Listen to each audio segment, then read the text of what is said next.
जय जोहार। छत्तीसगढ़ी प्रमुख प्रादेशिक समाचार के संग मैं वसुधा सेन। छत्तीसगढ़ के 5वां विधानसभा के मानसून सत्र काली ले शुरू होवत है, जेनहा 21 जुलाई तक चलही। ये सत्र के दौरान कुल 4 बैठका होही। छत्तीसगढ़ के लोक पर्व हरेली आज प्रदेश भर में पारंपरिक उल्लास के संग मनाए जात है। रायपुर स्थित मुख्यमंत्री निवास कार्यालय में घलो हरेली तिहार के आयोजन करे गिस।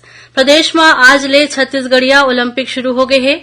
मुख्यमंत्री भूपेश बघेल रायपुर जिला के अभनपुर स्थित नवा गांव में गेड़ी दौड़ ला हरी झंडी दिखा के छत्तीसगढ़िया ओलंपिक खेल के शुभारंभ करीन।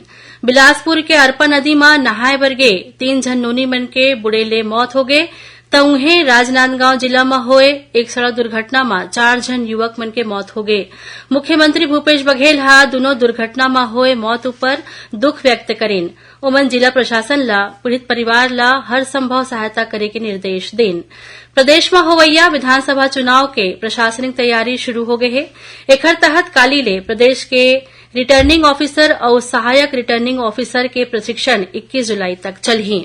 विश्व प्रसिद्ध बस्तर दशहरा पर्व के शुरुआत आज ले हो गए है। ये मौका मां दंतेश्वरी के आगू पाट यात्रा के रस्म अदा करेगी। बस्तर सांसद और प्रदेश कांग्रेस के नवनियुक्त अध्यक्ष दीपक बैज आज ले विधानसभा क्षेत्र के दौरा शुरू करीन। ए बेरा ओमन कांग्रेस कार्यकर्ता मन ले मिलके गोटबात करही। दंतेवाड़ा जिला में 2 झिन माओवादी दंपत्ति मन आज सीआरपीएफ के डीआईजी और पुलिस अधीक्षक के आगू आत्मसमर्पण करेन। राजनांदगांव जिला के छुई खदान में भारत तिब्बत सीमा पुलिस बल आईटीबीपी के जवान मन स्कूल, ग्राम पंचायत, सरकारी और गैर सरकारी संस्थान मन में 5000 ले ज्यादा पौधा के रोपण करेन। प्रदेश में धान खरीदी और कस्टम मिलिंग के नीति के समीक्षा करके सुझाव देबर गठित मंत्रिमंडलीय उप समिति के बैठका काली 18 जुलाई के विधानसभा के सभा कक्ष में होही। और प्रदेश में मानसून पूरा सक्रिय हो गए है।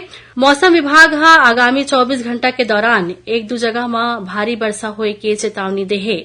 ये रही सब तक के प्रमुख प्रादेशिक समाचार। जय जोहार।